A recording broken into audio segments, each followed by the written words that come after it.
Chapter 8. Thinking in the Certain Way. Turn back to Chapter 6 and read again the story of the man who formed a mental image of his house, and you will get a fair idea of the initial step toward getting rich. You must form a clear and definite mental picture of what you want. You cannot transmit an idea unless you have it yourself. You must have it before you can give it, and many people fail to impress thinking substance because they themselves have only a vague and misty concept of the things they want to do, to have, or to become. It is not enough that you should have a general desire for wealth, quote, to do good with, end quote. Everybody has that desire. It is not enough that you should have a wish to travel, see things, live more. Everybody has those desires too. If you're going to send a wireless message to a friend, you would not send the letters of the alphabet in their order and let him construct the message for himself. Nor would you take words at random from the dictionary. You would send a coherent sentence, one which meant something. When you try to impress your wants upon substance, remember that it must be done by a coherent statement. You must know what you want and be definite. You can never get rich or start the creative power into action by sending out unformed longings and vague desires. Go over your desires just as the man I have described went over his house. See just what you want and get a clear mental picture of it as you wish it to look when you get it. That clear mental picture you must have continually in mind, as the sailor has in mind the port towards which he is sailing the ship. You must keep your face toward it at all time. You must no more lose sight of it than the steersman loses sight of the compass. It is not necessary to take exercises in concentration, nor to set apart special times for prayer and affirmation, nor to go into the silence, nor to do occult stunts of any kind. Their things are well enough, but all you need is to know what you want, and to want it badly enough so that it will stay in your thoughts. Spend as much of your leisure time as you can in contemplating your picture, but no one needs to take exercises to concentrate his mind on a thing which he really wants. It is the things you do not really care about which require effort to fix your attention upon them. And unless you really want to get rich, so that the desire is strong enough to hold your thoughts directed to the purpose as the magnetic pole holds the needle of the compass, it will hardly be worthwhile for you to try to carry out the instructions given in this book. The methods herein set forth are for people whose desire for riches is strong enough to overcome mental laziness and the love of ease and make them work. The more clear and definite you make your picture then, and the more you dwell upon it, bringing out all its delightful details, the stronger your desire will be.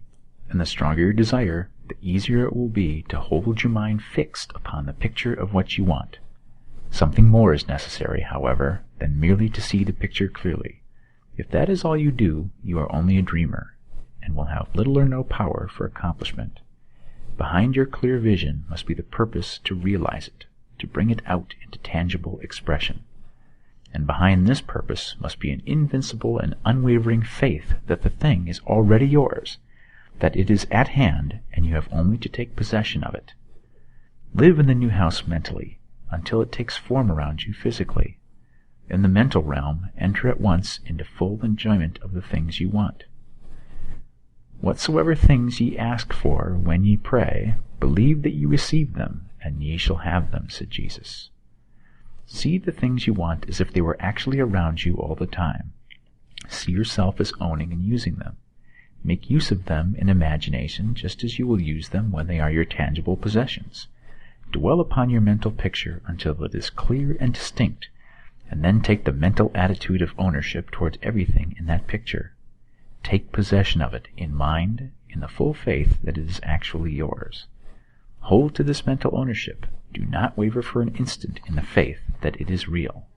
And remember what was said in a preceding chapter about gratitude.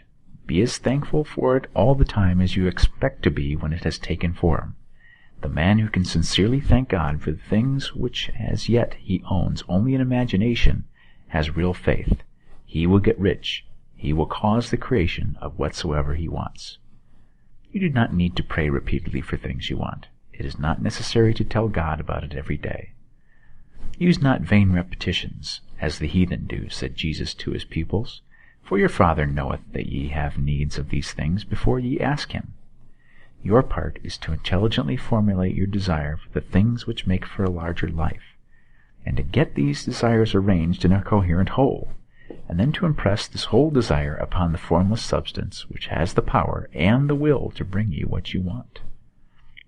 You do not make this impression by repeating strings of words. You make it by holding the vision with unshakable purpose to attain it, and with steadfast faith that you do attain it.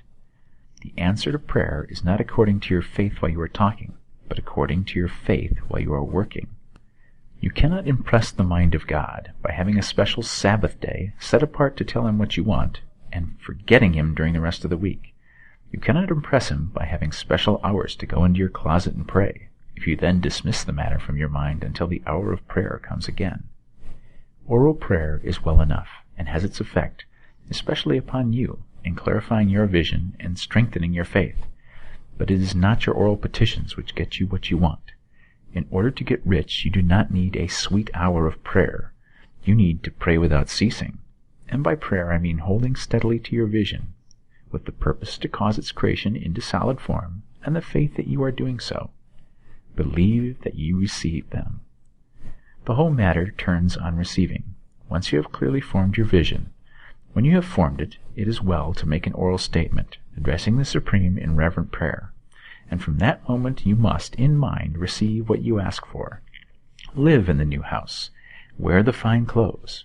Ride in the automobile. Go on the journey, and confidently plan for greater journeys. Think and speak of all the things you have asked for in terms of actual present ownership. Imagine an environment and a financial condition exactly as you want them, and live all the time in that imaginary environment and financial condition. Mind, however, that you do not do this as a mere dreamer and castle builder. Hold to the faith that the imaginary is being realized, and to the purpose to realize it. Remember that it is faith and purpose in the use of the imagination which make the difference between the scientist and the dreamer. And having learned this fact, it is here that you must learn the proper use of the will.